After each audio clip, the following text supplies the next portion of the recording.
What were you first told about the attack? Why were people talking about protests? When people in the consulate first saw armed men attacking with guns, there were no protesters. Because why did that go on for what weeks? we were told by the intelligence community.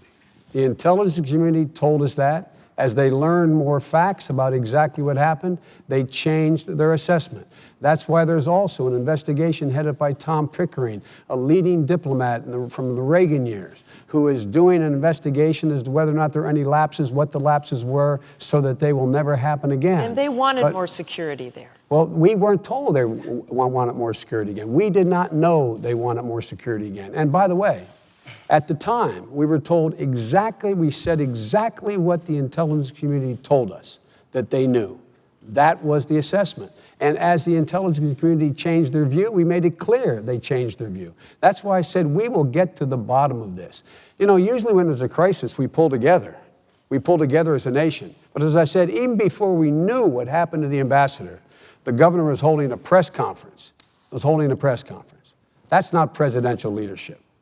Mr. Ryan, I want to ask you about, the Romney campaign talks a lot about no apologies. He has a book called No Apologies.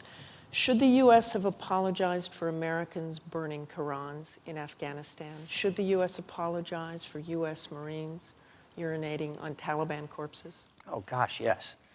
Urinating on Taliban corpses?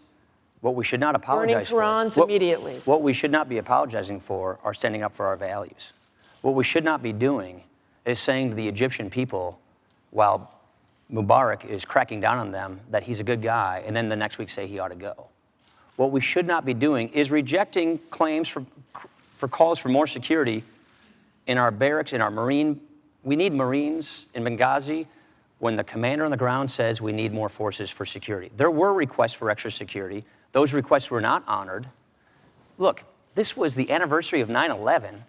It was Libya, a country we knew we had al-Qaeda cells there.